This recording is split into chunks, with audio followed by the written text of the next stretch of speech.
Desde que Francisco de Orellana y su ejército descendieron por el curso del río Amazonas en el año 1542, han sido muchos los exploradores que han tratado de desentrañar los misterios de la selva, pagando por ello un alto precio. Y aquellos testigos que salieron ilesos relatan sucesos extraños ocurridos en el interior de la selva amazónica que confirman las leyendas de los nativos acerca de ruidos sobrecogedores y luces permanentes en la noche, ciudades perdidas que albergan tesoros incalculables, minas de riquezas ilimitadas o tribus indígenas desconocidas. Uno de los testimonios documentados que ha empujado a muchos a aventurarse al interior de la selva amazónica y llevado a la muerte a cientos de cazadores de fortunas en los últimos siglos es el llamado Manuscrito 512.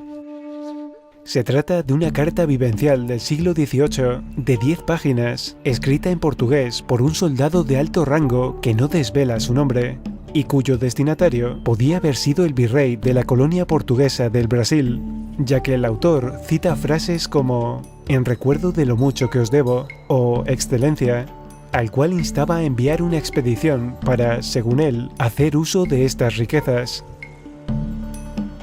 Desconocemos si el virrey recibió dicha carta y obró según las instrucciones del soldado, pero lo que sí sabemos es que el manuscrito 512 permaneció confiscado en los archivos de la Biblioteca Pública de la Corte desde el año 1754.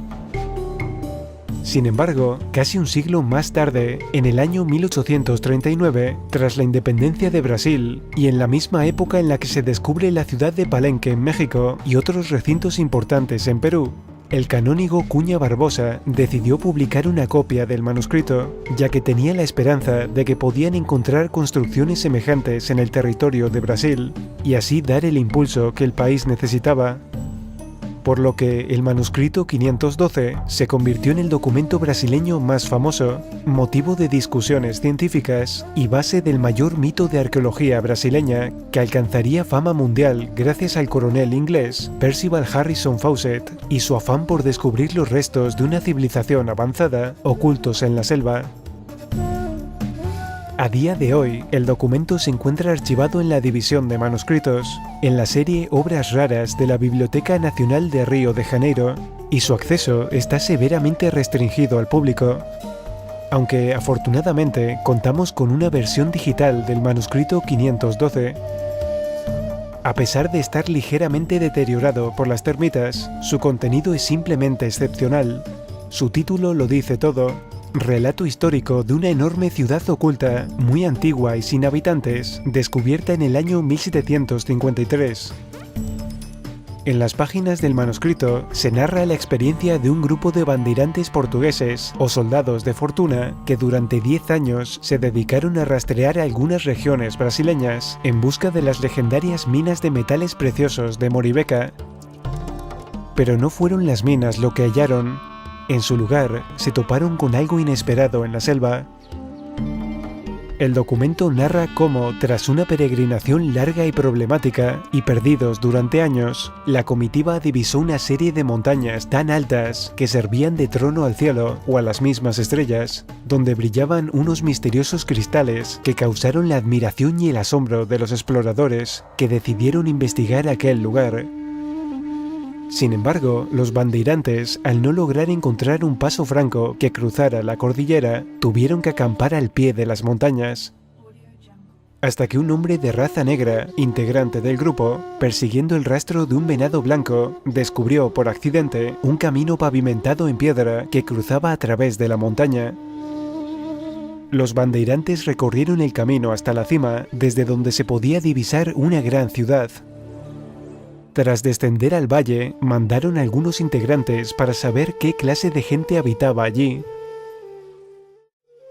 Al cabo de 2 días regresaron con las manos vacías. La ciudad estaba deshabitada, a pesar de que la comitiva, durante la espera, había escuchado el cantar de los gallos que procedían de aquel lugar. Después, todo el grupo de bandeirantes decidió abordar la ciudad. El acceso principal transcurría por un único camino empedrado, y la entrada estaba adornada con un pórtico de 3 arcos al estilo romano, con un arco central mayor que los otros laterales. Según el autor del manuscrito, sobre el arco principal había unas inscripciones casi inapreciables debido a la gran altura de la estructura. En el documento se describen elementos arquitectónicos que no corresponden con ningún lugar de América. Se menciona la existencia de casas con varias alturas y signos de abandono desde hacía mucho tiempo. La ciudad tenía una plaza con una columna de piedra negra en el centro de la misma, y que mantenía erguida en lo alto la estatua de un hombre con un brazo extendido señalando hacia el norte. El pórtico de la calle principal contaba con un bajorrelieve en la que aparecía la imagen de un joven semidesnudo con una corona de laurel. Cita enormes edificios rodeando la plaza, uno de los cuales parecía ser el palacio del Señor de la Tierra, y otro un templo de los que se conservaba parcialmente la fachada, las naves e imágenes en relieve de cruces con varias formas y coronas. Cerca del lugar pasaba un ancho río que regaba lagunas cultivadas con arroz, y había innumerables bandadas de patos que podían ser cazados fácilmente con las manos. Pero el hallazgo más fascinante lo realizó João Antonio, uno de los miembros de la comitiva y único nombre que se menciona en el manuscrito. Entre las ruinas de una de las casas encontró una moneda de oro con 2 imágenes. En una cara se veía a un muchacho arrodillado y en la otra un arco, una flecha y una corona.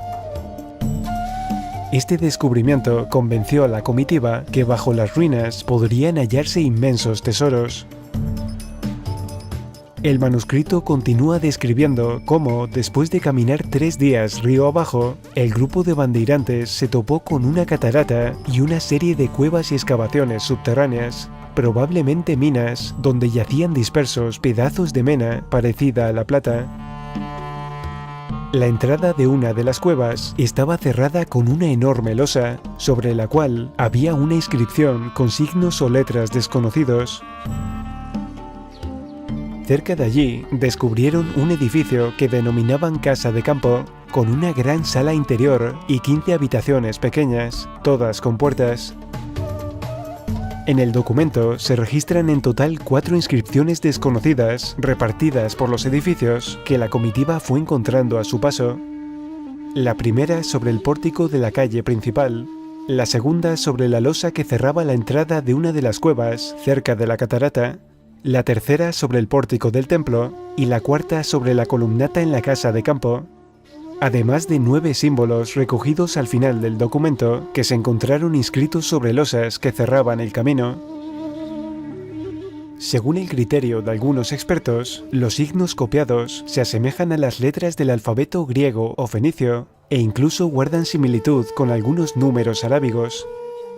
Pero, ¿qué significaba todo esto? La expedición se encontró con una antigua ciudad, aparentemente deshabitada y en ruinas, que rompía con los cánones arquitectónicos de la América precolombina y que se asemejaba más a los restos de una civilización mediterránea, ya fuera griega, romana o fenicia, pero con un sistema de escritura desconocido.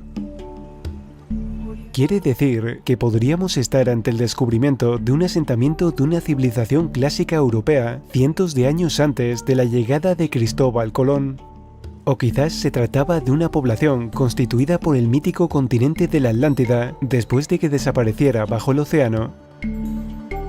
Hay otras conexiones, como por ejemplo la piedra labrada de Ingá, que muestra el tallado de unos símbolos que algunos investigadores relacionan con los caracteres del manuscrito 512 y que a su vez vinculan con caracteres de la escritura hitita hablada en Oriente Medio hace unos 4000 años. Aún así, todos son especulaciones, no hay forma de saberlo, sobre todo porque la ciudad no volvió a ser documentada por ninguna otra expedición, y si alguien pudo encontrarla, no ha trascendido a los medios. Pero, quién sabe, puede que algún día lleguemos a encontrar la misteriosa ciudad perdida y ésta nos desvele todos sus secretos.